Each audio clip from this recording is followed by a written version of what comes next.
Bonjour à tous. Bonjour. Alors, la data au service de la merguez. Alors, vous pouvez vous demander de quoi on va vous parler. On va vous montrer qu'en partant d'une simple donnée, en l'occurrence celle d'un barbecue, on va pouvoir la travailler, la transporter au travers toute une stack technique, encore la retravailler, la transformer en connaissances et la projeter dans une plateforme web qu'on a nommée EasyGlue pour faciliter la vie des habitants, pour gérer leur habitat. Alors, avant de commencer, on va commencer par se présenter. Oui, bien sûr. Alors, bonjour à tous. François Lequemener, moi je suis le CTO chez EP. Mon boulot à moi, c'est plutôt de faire en sorte que l'architecture technique colle bien avec les besoins à la fois des utilisateurs et des stakeholders, donc les chefs de projet métier chez nous. Donc moi, je suis plutôt sur l'architecture, sur la partie DevOps, infra-serveur, et j'ai une petite expertise sur les chipolatas. Moi, je ne suis pas du tout comme François, je travaille plutôt dans la donnée. Donc, disons qu'on se complète un petit peu. Parce que vous allez voir, on a une mission qui est assez difficile. Faire parler un barbecue, ce n'est pas facile. Et donc, je travaille un petit peu dans la data science depuis quelques années. Vous l'avez pu le voir sur mon polo. Et je m'occupe de l'équipe agile chez EP. On a des Scrum Teams autour de produits, notamment du produit EasyGlue. Et on essaye de faire marcher tout ça. Alors, EP, un petit peu. Alors, EP nous a missionné. Donc, EP, c'est une start-up nantaise, une start-up digitale, où on a 50 experts, des développeurs, des chefs de projet, des experts du digital, qui travaillent autour d'un produit qu'on appelle EasyGlue, une plateforme habitat. Et il y a quelques temps, EP nous a missionné en partant d'une première conviction.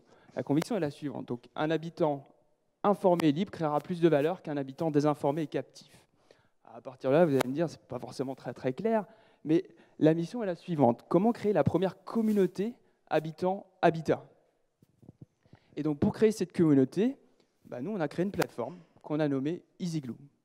Alors, EasyGlue, easyglue.com, c'est une plateforme où vous allez pouvoir gérer votre habitat, gérer son cycle de vie, gérer vos relations avec vos artisans. Et donc, on va créer une communauté entre plusieurs acteurs autour d'un même habitat. Alors, la particularité d'EasyGlue, c'est que c'est une plateforme qui repose essentiellement sur des données open, des données closes, des données travaillées, calculées. Voici quelques exemples de données qu'on peut travailler au quotidien dans EasyGlue. Des données de géolocalisation, des données cadastrales, l'orientation du soleil, le nombre de minutes de soleil. Ce qu'on veut montrer dans cette planche, c'est que la complexité des données, elle est très très forte. Vous pouvez voir qu'on a des données géographiques, des images, des données externes, des données de capteurs. Et donc, il y a un travail énorme autour de la data. Alors du coup, on parle de barbecue, mais ce barbecue, déjà, de quelle data on parle et où est-ce qu'on va la mettre? Alors, la donnée barbecue, en fait, il y a quelques temps, on s'est posé une question. On peut calculer cette donnée barbecue, et elle va avoir une importance. On va vous montrer une petite vidéo pour comprendre tout ça. Ah, par contre, s'il y a du son, peut-être le micro avec...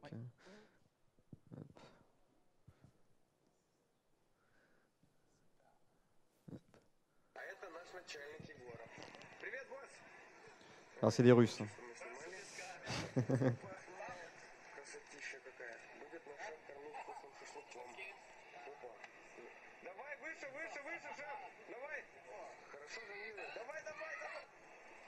Et là le drame.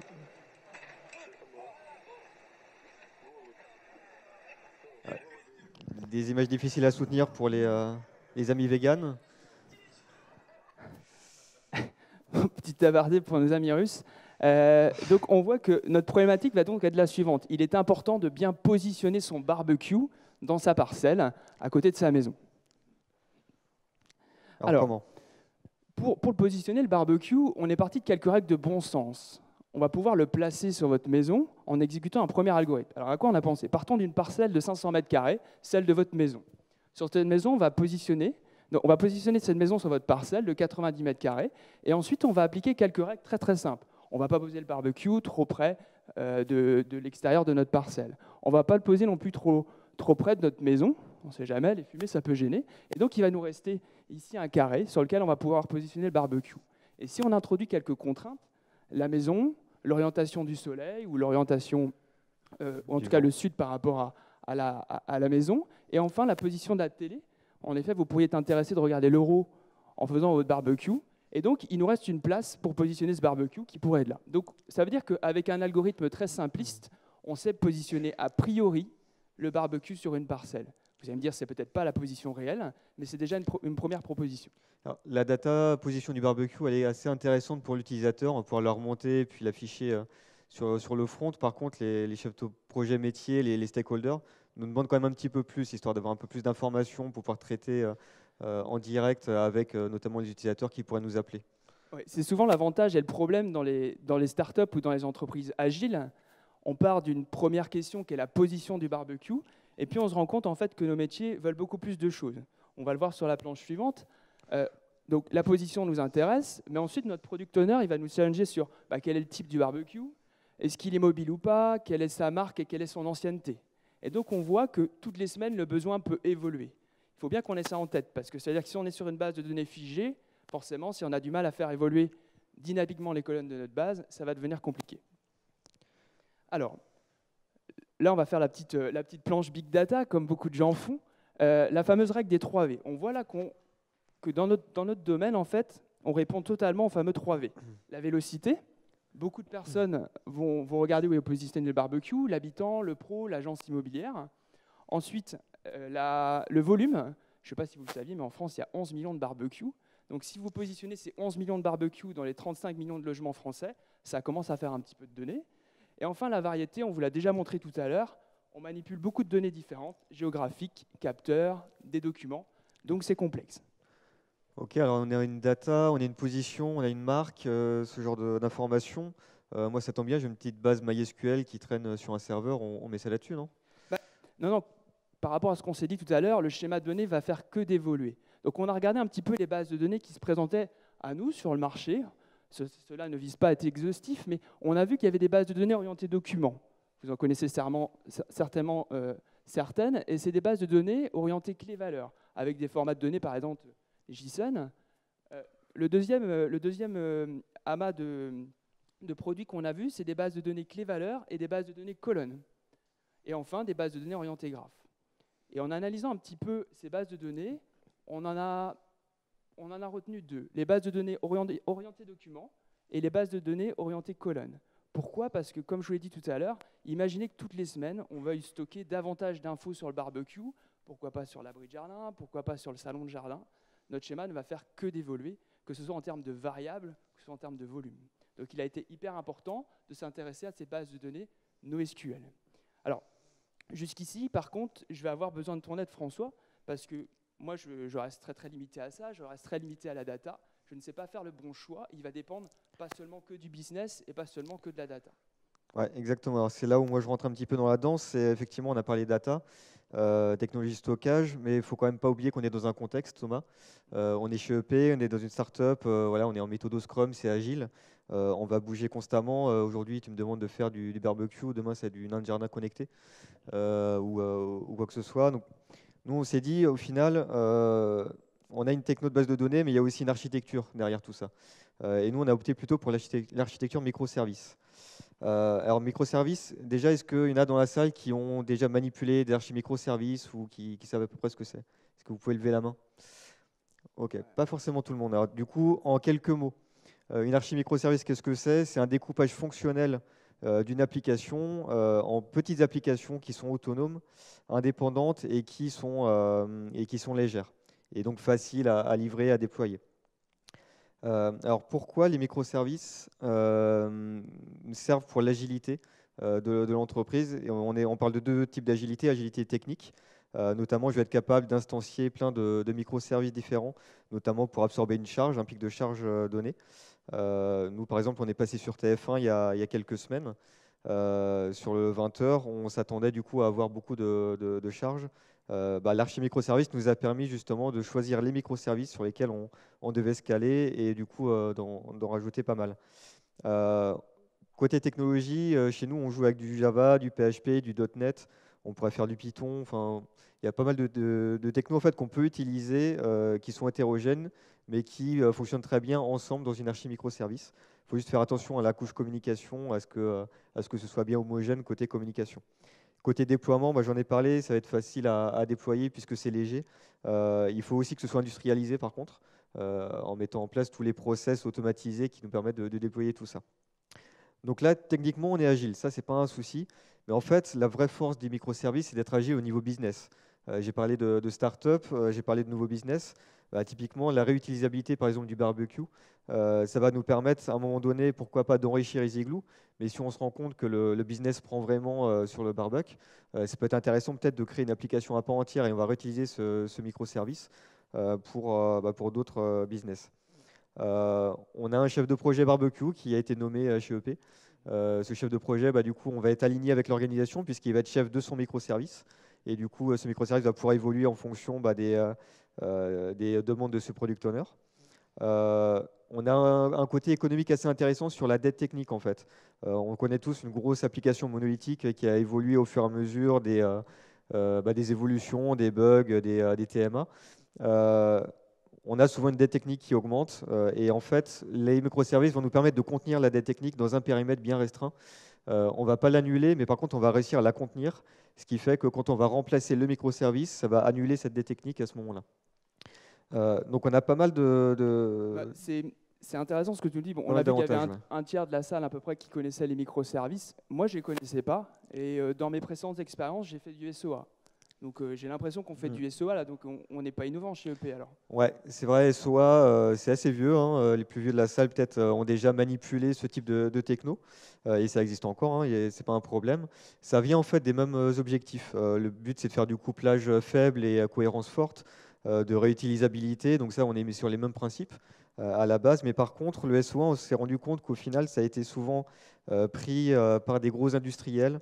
On se retrouve avec des technos assez lourdes, avec du XML, de l'ESB, du BPM, du WSDL. Enfin voilà, il y a pas mal de normes qui gravitent autour de ça. On est sur des solutions qui sont souvent lourdes, qui sont propriétaires, assez coûteuses. Et c'est là où le SOA n'a pas forcément rempli son objectif, c'est qu'on se retrouve enfermé dans ce type de techno, alors que l'objectif, c'est plutôt d'ouvrir les opportunités. Et c'est là où le microservice nous permet d'être léger, d'être scalable et de ne pas être couplé justement à des technos comme ça. Ok, super. Rentrons dans l'architecture alors. Alors, nous, très concrètement, notre archi est la suivante. C'est simplifié puisqu'on a un peu plus de microservices que ça. On part forcément d'un front web. Chez nous, c'est une SPA, Single Page Application. On en parle tout à l'heure. Comme toute bonne application qui respecte, on a des utilisateurs. Donc, on a forcément un service utilisateur avec une base relationnelle très classique. On a aussi une géolocalisation, puisqu'on va géolocaliser le bâtiment, le barbecue. Donc on a un service dédié à ça. Ça ne sert à rien de stocker la donnée chez nous. On a des API Data GovFR par exemple qui fait ça très bien pour nous. Bon, on va se reposer dessus, pas de problème, pas de complexité.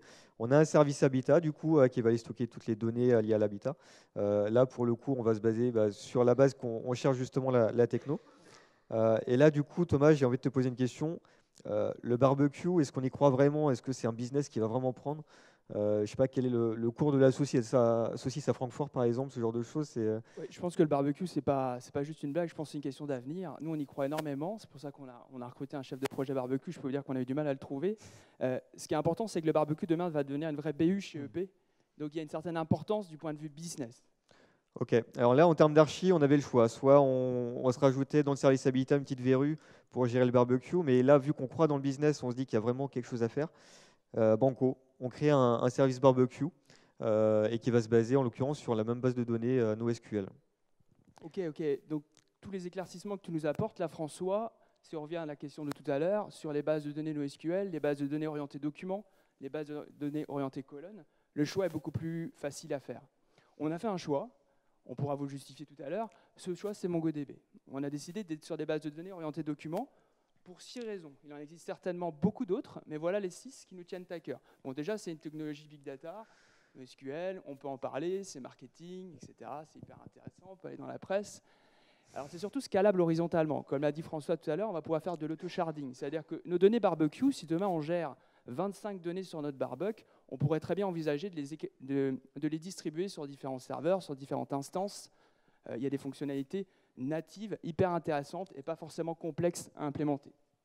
Ensuite, le schéma LS. En gros, ce qu'on s'est dit tout à l'heure, vous l'avez bien compris, nos stakeholders, nos product owners vont faire évoluer le besoin toutes les semaines, tous les mois. Et ce n'est pas pour autant que nous, on va faire des grosses manips en base de données. On pourrait très bien dire que pour les barbecues du 44, on connaît exactement leur marque, et pour les barbecues du 33, on ne les connaît pas. Pas de problème en Mongo, on est bien chez Males. la compatibilité avec différents langages, François l'a souligné tout à l'heure, l'avantage d'une architecture microservice, c'est de pouvoir coupler différents langages. Et donc, on fait du Java, du PHP chez nous, qu'importe. Et Mongo aime bien interagir aussi avec différents langages. Intéressant pour nous. Enfin, des types de données prédéfinis. Méfiez-vous, dans des bases NoSQL, dans certaines, il n'y a pas de type de données. Et nous, on manipule notamment, vous l'avez vu tout à l'heure, des données géospatiales. C'est assez complexe, c'est même assez chiant. Si les types ne sont pas prédéfinis dans la base de données, ça peut se faire, mais c'est déjà beaucoup plus complexe. Et mine de rien, autant se servir de ce qui existe. Et enfin, la réplication, elle failover. On sort un site igloo.com, on doit avoir de la haute dispo. Donc, on a essayé de suivre un théorème qu'on appelle le théorème de CAP, le théorème de Brewer. Et c'est très, très rare, en fait, qu'une base de données réponde aux 3 principes. MongoDB, nativement, je le dis bien nativement, répond au premier et au dernier, ce qui nous intéresse beaucoup. Pourquoi il ne répond pas au deuxième? En fait, quand vous avez un master et des esclaves avec un réplica de base de données, si à un moment le master tombe, il va chercher forcément son esclave, quitte à ne pas être disponible pendant quelques secondes. C'est pour ça que le deuxième point.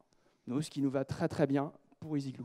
Ça nous va bien en plus dans le sens où on a mis deux réplicas chez nous. Donc, bon, effectivement, le temps qu'il arrive à lire un nouvel esclave, enfin un nouveau master plutôt, bah, du coup, ça va prendre un petit peu de temps, mais ça reste quand même assez négligeable et ça nous permet quand même d'être assez au dispo. OK. Alors, cette data, du coup, comment est-ce qu'on va l'alimenter?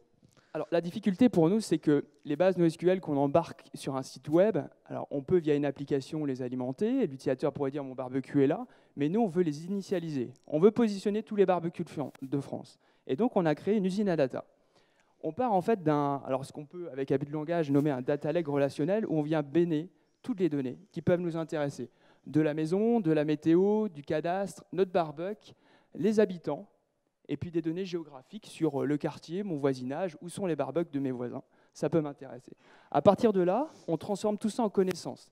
Vous avez vu la maison, on peut commencer à calculer la longueur des murs, la surface des parois. On peut contextualiser, relier les gens entre eux, donner du sens à la donnée. Ça, on le fait en relationnel, en SQL, parce que les requêtes sont lourdes.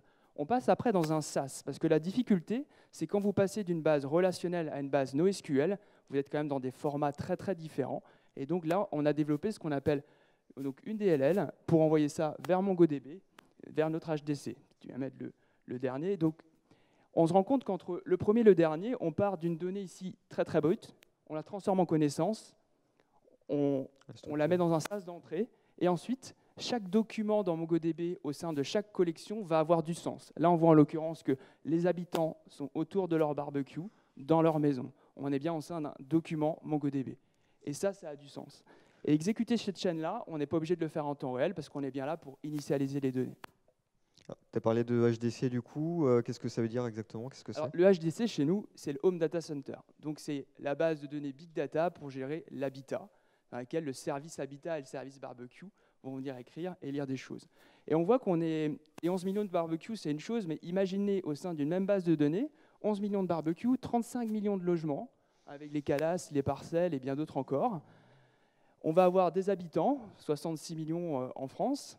On va avoir les usages, comment les gens utilisent leur barbecue, comment les gens utilisent leur maison, quelles sont leurs factures énergétiques. Et enfin, on va avoir toutes les open data, les closed data, sur le voisinage, sur le quartier, les data qu'on peut travailler ou acheter. Et tout ça au sein d'une même base. Donc ça commence à faire un peu de volume. Ok, alors du coup, donc ça c'est la théorie, on va peut-être parler un peu de la pratique. Les technos qu'on utilise chez nous, donc tu as parlé d'usine à data, effectivement c'est du SQL, là chez nous c'est du SQL Server, donc c'est du lourd parce qu'effectivement on a beaucoup de traitements à faire. Et en bout de chaîne, on a du MongoDB pour aller stocker quelque chose qui est plutôt orienté application. On a forcément une usine logicielle, puisque j'ai parlé de microservices, il faut industrialiser, automatiser tout ça. Chez nous, ça passe par du Jenkins pour la plateforme d'AT continue, ça passe par du Ansible pour la partie configuration, ça passe par du Artifactory et du Shinken sur la supervision et le repo des jars Maven. Derrière, après, on a les microservices. Donc, j'ai parlé de tout cela tout à l'heure. Nous, on se base plutôt sur MySQL et MongoDB, principalement pour le stockage des données. Et on va dire le plus gros des microservices a été fait en Spring Boot, puisque c'est justement adapté à l'archi microservice. On est sur quelque chose de très léger, des conteneurs qui sont autonomes. On a toujours notre front Angular du coup sur la droite, Angular 1. Et on a quelque chose qui est super important en fait chez nous, qu'on a tendance peut-être à négliger certaines fois dans nos archives, c'est Swagger. Je ne sais pas si entre vous, quelqu'un a déjà mis en place Swagger dans des archives. C'est souvent quelque chose qu'on met en place pour faire de la documentation d'API, et puis au final, on laisse tomber au fur et à mesure, parce qu'au final, on ne voit pas trop l'intérêt que ça peut apporter. Nous, on l'a mis vraiment au cœur de notre système d'information, et du coup, je vais vous montrer avec quelques lignes de code à quoi sert Swagger en fait chez nous, en quoi ça fait le lien entre le front et le back. Alors c'est là où je vais devoir switcher. Alors, François va commencer par vous montrer comment on va interroger un document dans la base MongoDB pour ressortir les caractéristiques de notre fameux barbecue. Je ne sais pas si vous voyez bien. Normalement, c'est bon. Je vais zoomer un peu plus. Hop. OK, alors du coup, j'ai une requête Mongo. Hop. Cette requête Mongo, donc je vais juste la commenter rapidement. Cette requête, c'est une requête géographique. Donc c'est là où on prend toute la puissance de la géolocalisation dans MongoDB avec une latitude, une longitude, prise complètement au hasard des coordonnées d'un bâtiment qui a un barbecue. On va rechercher sur une distance autour de ce point-là, donc 0,1 mètre. Et du coup, c'est ça qui va aller nous récupérer la data auprès de MongoDB. Hop. Donc je lance ma requête. Normalement, si tout va bien et que le VPN fonctionne, ça passe. Voilà. Ça met un petit peu de temps. Du coup, là, j'ai mon document Mongo qui me remonte directement la position du barbecue. On a un système de priorité de fournisseurs chez nous qui permet de donner une priorité à la data. C'est intéressant notamment quand on a plusieurs fournisseurs de données. On peut très bien avoir typiquement Charal qui nous dit le barbecue il est à cet endroit-là. Et l'utilisateur en fait qui se dit en fait non, le barbecue il n'est pas vraiment à cet endroit-là. Donc on peut donner des priorités par rapport à ça. Donc on retrouve latitude longitude de mon bâtiment et puis latitude longitude de mon barbecue. Ça amplifie ce qu'on a vu tout à l'heure, c'est que pour une même donnée, on va avoir plusieurs fournisseurs et des priorités. Donc on multiplie encore le nombre de données dans la base Big Data. Alors là du coup on va voir dans Spring Boot, alors je ne vais pas coder en live, hein, le but c'est pas de faire une démo de ça, par contre c'est de vous montrer à peu près comment on utilise Swagger pour exploiter cette data. Alors là, on arrive dans le contrôleur directement Spring Boot, donc quelque chose de très classique. Et en fait, dans la définition du contrôleur, on va avoir le REST controller. Donc ça, c'est la notation Spring Boot qui va me permettre de définir qu'on est sur un contrôleur de type REST. Et là, on arrive à la notation de Swagger. On va commencer à documenter notre API. On va lui donner un nom, on va lui donner du coup une description. Et on va aussi lui donner un préfixe, donc nous, /v1, ce qui permet, quand on va faire des changements majeurs dans l'API, de pouvoir switcher sur une autre API tout en gardant une compatibilité, une rétrocompatibilité avec l'ancienne API. Donc après, il y a un petit peu de blabla. Ce qui nous intéresse, c'est du coup la méthode doGetBarbecues qui va nous permettre de remonter la liste des barbecues d'un propriétaire au front. On se retrouve avec plusieurs annotations. Vu qu'on est en Spring Boot, on aime bien les annotations. Donc request mapping, c'est du Spring natif qui vient définir du coup quel est le endpoint associé à ma méthode. Et on retrouve ensuite derrière la même chose, mais côté Swagger du coup. API Operation qui vient aller décrire quelle est mon API auprès de Swagger. On se retrouve donc avec ensuite la signature de ma méthode doGetBarbecues. Ce qui est intéressant de noter, c'est que souvent on a quand même un doublon entre la définition des données Spring Boot et la définition des données Swagger. Donc là, typiquement, quand on va faire la liste des paramètres, on attend une longitude, une latitude et une distance de recherche. Du coup, derrière, on se retrouve avec longitude, latitude définie en request param de mon Spring Boot. Et on a l'API param, donc là, l'annotation Swagger qui permet de définir ça. On ne peut pas forcément éviter constamment une double annotation comme ça, malheureusement. Si on creuse un petit peu plus loin, vu qu'on est en Java, on aime bien les couches d'abstraction. On va appeler une méthode de mon service qui s'appelle FindBarbecues.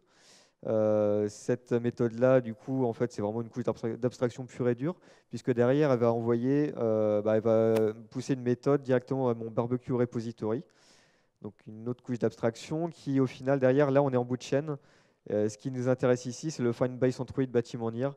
Là, c'est vraiment ma méthode de recherche qui va aller taper dans MongoDB.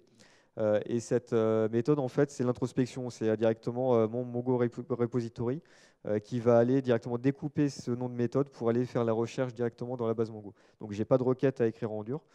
C'est directement le nom de ma méthode qui va le faire. Juste des index à rajouter dans nos bases Mongo, notamment sur les données géospatiales.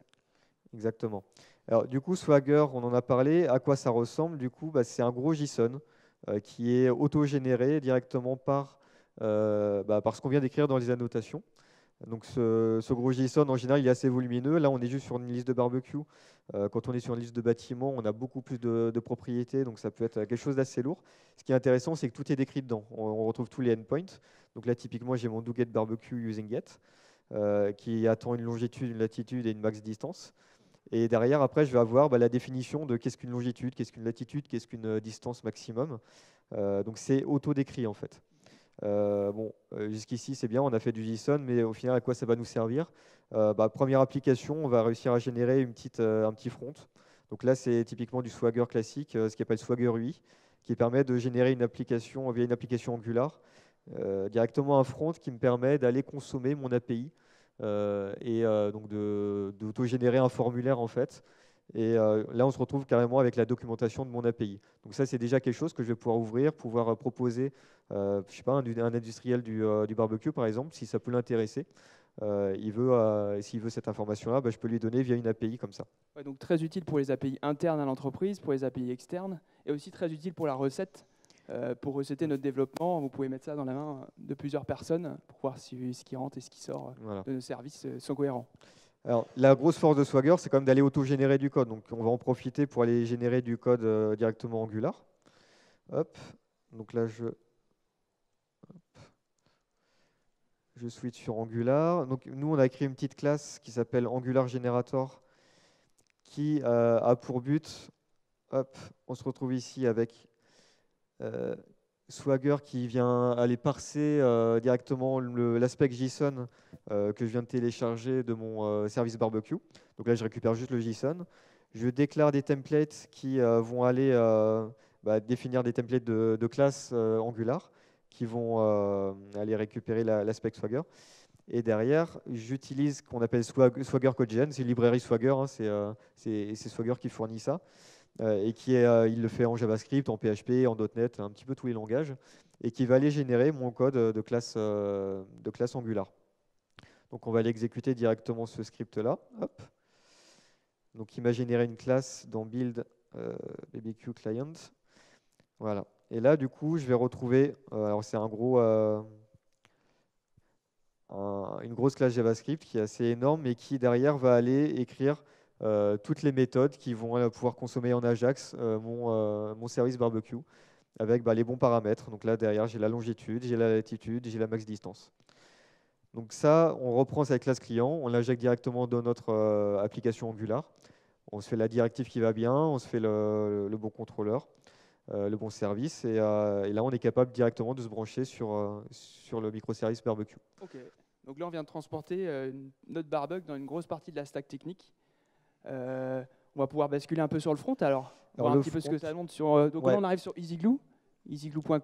Je ne suis pas là pour vous en faire la promo, mais partons d'une adresse et connectons-nous sur un compte. On va arriver sur le passeport habitat d'une maison, notamment sur le passeport habitat de ma maison. Le passeport habitat, c'est quoi? C'est l'endroit où on collecte l'ensemble des données relatives à l'habitat d'un habitant. Et on va pouvoir retrouver notre barbecue. Alors le passeport habitat est décliné en plusieurs parties à gauche dans le bandeau gauche. Et si on va dans la partie autour de moi, excusez-nous pour le contraste un petit peu, oui. On va pouvoir, voilà, le barbecue est bien là. On peut voir que j'ai mon barbecue sur la parcelle centrale en haut. Et tu peux peut-être nous parler un petit peu de la console là, François? Ouais, du coup là je suis en train d'ouvrir la console parce que ce que je veux vous montrer, c'est que mon application Angular est allée appeler avec le client qu'on vient de générer, est venu appeler directement le service. Alors croyez-moi sur parole, hein, c'est écrit service barbecue.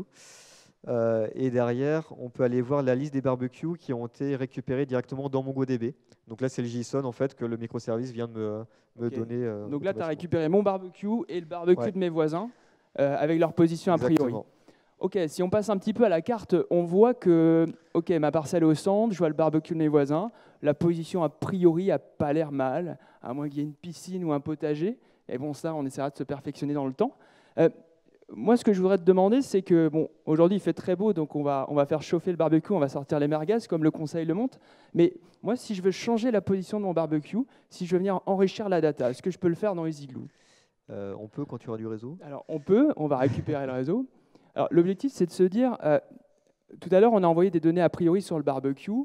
le centroïde, la position, la mobilité, on a précalculé des choses. On a quand même une forte part d'erreur dans ces données-là. Donc on va demander à l'utilisateur de venir confirmer, fact-checker des données ou les enrichir.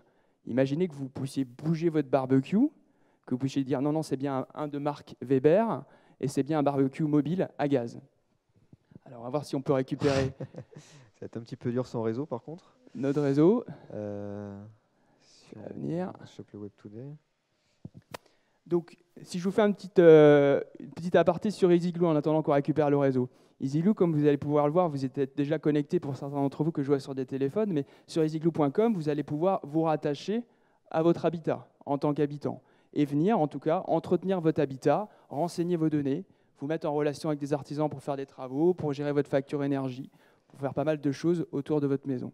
Donc, dès maintenant, n'hésitez pas à aller vous rattacher à votre maison ou sur notre stand sur le Web Today. OK. Voilà. Bah super, Bon. donc je suis sur mon barbecue et cette fois-ci, je vais enrichir ma donnée. Et donc, on va rentrer dans un questionnaire dynamique qu'on a développé en rendant célèbre mon barbecue. Et on va arriver sur une suite de questions. Quelle est la marque de mon barbecue?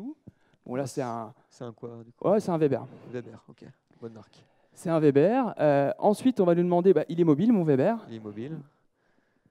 Ça fait 1 an que je l'ai. 1 an. Il est tout neuf. C'est un barbecue au gaz. Et là, tu peux le bouger parce que là, tu es pile poil dans la piscine en fait. Je voudrais que tu te bien. rapproches un peu plus parce que le match d'équipe de France, c'est ce soir. Ah ouais, Voilà, la on va le télé, elle mettre est là là, pour ouais. ce soir. Ouais, ok. Exactement. Pas trop près non plus. Parfait. La fumée. Ok. Parfait. Et donc là, je suis venu enrichir la donnée, je suis venu contredire la donnée a priori qu'on avait poussée dans notre Home Data Center. T'es plutôt chipot, merguez ou brochette? À moi que brochette. Brochette, Que ok. exactement. Ça marche. Alors, donc là, on revient sur notre map et on se rend compte d'une chose, c'est que les données ont évolué et là, on voulait vous faire part un peu de notre partie data mining, des parties data science, ça dépend du terme qu'on veut utiliser. Chez EP, on a mis en place toute une brique logicielle qu'on pourrait appeler une usine à modèles. On va revenir sur la présentation, sur le data mining. Donc, on appelle ça l'extraction des connaissances à partir des données. Pour rentrer un peu dans le détail du process de l'ECD sur la planche suivante, Ouais, pardon. en fait, l'ECD, c'est quoi? Vous avez vu, on a des données utilisateurs, des données qui pourraient être de différents fournisseurs demain. L'objectif, c'est de les transformer en connaissances. Et en fait, quand on rentre dans un processus d'ECD, le data mining ou la fouille de données, beaucoup de gens en parlent, mais ne le positionnent pas forcément au bon endroit. Vous pouvez le voir, il se positionne ici. La fouille de données est une étape clé du processus de l'ECD. La première question qu'il faut se poser, c'est à quoi on veut répondre? Quelle est notre problématique business? D'accord? Sur le barbecue, en l'occurrence, on va le voir. On prépare les données, on les transforme, on fait notre modèle et surtout, on l'évalue. D'accord? Un modèle statistiquement pas bon peut vous faire prendre des mauvaises décisions. Alors, on va regarder, on a fixé une problématique. La problématique est la suivante, c'est pourquoi les gens changent de barbecue? On pourrait avoir un modèle avec énormément de variables sur l'habitat, sur l'habitant, des variables préparées, des variables en temps réel, sur le temps, la météo, etc. Et donc, on est sur une cible binaire. On a fait un modèle dont l'objectif n'est pas forcément de vous le montrer aujourd'hui. On l'a fait avec R et avec NIME. On aurait pu le faire avec d'autres outils. C'est un modèle de régression linéaire classique dans lequel on embarque énormément de variables et on lui demande de prévoir, de prédire la cible. Donc, on est plus sur un modèle descriptif. Pourquoi? Parce que ce qui nous intéresse en sortie du modèle, c'est quelles sont les variables contributrices de la cible. Et on s'est rendu compte que 5 variables se détachaient du lot. Les variables sont les suivantes. Si la surface de la parcelle de la maison elle est grande, il va quand même être plus difficile de positionner le barbecue. Parce que si votre terrasse elle est déportée, si vous avez un petit coin sympa à l'ombre, etc., difficile à prévoir quand même. On se rend compte également que s'il y a une piscine, on peut être mauvais. La distance aussi à la parcelle, qu'on a mis tout à l'heure à 2 mètres, elle est très critiquable. Ça dépend vraiment des maisons. Enfin, le type de barbecue, s'il est à gaz, s'il est mobile, s'il est électrique, beaucoup de choses peuvent changer. Et donc, on voit, ce qui est intéressant, c'est que si on introduit des connaissances pour nos métiers, on va pouvoir prendre des décisions et mener des actions. Et c'est là que le processus de CD il est intéressant. On peut le voir sur la planche suivante. On part de simples données qui sont des barbecues, des positions, des descriptions de barbecue. On les transforme en connaissances en créant un modèle. Et on les transforme surtout en connaissances actionnables. Hyper important de se dire ça parce que souvent, on peut faire du data mining pour faire du score, pour faire de la segmentation, etc. Et on oublie souvent une chose, c'est l'action qu'on veut mener derrière pour dégager un profit. Profit, ce n'est pas forcément des euros, ça peut simplement être une recommandation sur EasyGlue. Sortez votre barbecue aujourd'hui, bougez-le parce qu'il n'est pas forcément à la bonne place et le soleil, il est là aujourd'hui. Donc imaginez les conseils qu'on peut donner. Et cette boucle-là est hyper intéressante. Vous voyez, elle est mixée entre des devs et du métier. D'où l'intérêt d'être dans une équipe agile où on met gens du DevOps et également des métiers, des chefs de projet barbecue. Alors François, tu vas peut-être nous aider à conclure. Ouais. Là, on a vu donc du coup l'alimentation d'une base avec une donnée qui a été précalculée. On a bien vu comment l'exposer via l'architecture microservice sur notre front. On a même vu comment améliorer la data. Il y a plein de sujets sur lesquels on peut diverger, sur la techno notamment. Il y en a un juste sur lequel on voulait insister, parce qu'on en parle rarement en fait, c'est la notion de sécurité, et qu'on a mis un peu au cœur aussi de notre architecture. Avec 3 actions. La première, c'est Apache Mode Security qu'on utilise en reverse proxy. En fait, on a utilisé la puissance de Swagger pour aller générer automatiquement des règles de filtrage sur Apache Mode Security, ce qui nous permet d'aller bloquer des potentiels hackers qui voudraient aller récupérer telle ou telle info et sur lequel ils n'auraient pas accès. Donc là, je vous invite à aller sur notre GitHub. On a un petit script Perl qui permet d'aller générer tout ça. Deuxième action, c'est authentification stateless. On utilise du token JWT pour faire ça. Et on propage ce token JWT entre tous les microservices. Ça a l'air de rien comme ça, mais une archi microservice à sécuriser, c'est pas si évident, surtout si on a pour objectif d'aller exposer tous les microservices au public. Et troisième action, c'est la supervision. On utilise Shinken. Et on utilise surtout en fait, les microservices. On a des sondes qui sont intégrées déjà dans les microservices. Dans le squelette qui est auto-généré dans le microservice pour aller remonter l'état de la base, l'état du microservice, et donc d'avoir des actions proactives quand on a un problème qui arrive. Okay. Donc on peut bien faire de la sécurité dans une architecture microservice avec du MongoDB. C'est possible. Ok. Voilà, donc on voulait vous dire que tout ce qu'on vient de vous présenter, on le fait au quotidien dans une start-up nantaise qui s'appelle EP, une start-up du digital. On est une 50aine de personnes, pas mal de développeurs, pas mal de geeks, pas mal de gens qui aiment leurs produits, qui s'appellent EasyGlue. Ce qui est important, vous avez les coordonnées de notre Twitter et notre GitHub. On est sur le salon pendant 3 jours. On est disponible pour parler avec vous de code, pour vous montrer ce qu'on fait réellement, pour vous montrer des modèles, pour vous montrer nos données, pour essayer votre maison, pourquoi pas, votre maison ou votre appartement. On se tient à votre entière disposition. Et on voulait terminer sur nos mantras. C'est pas qu'une planche, c'est vraiment ce qu'on défend en interne. Je vous laisse les lire, mais l'optimism fighting et le data avoring, c'est vraiment des choses qui nous tiennent à cœur et qu'on essaie de défendre tous les jours. En tout cas, merci pour votre attention et si vous avez des questions.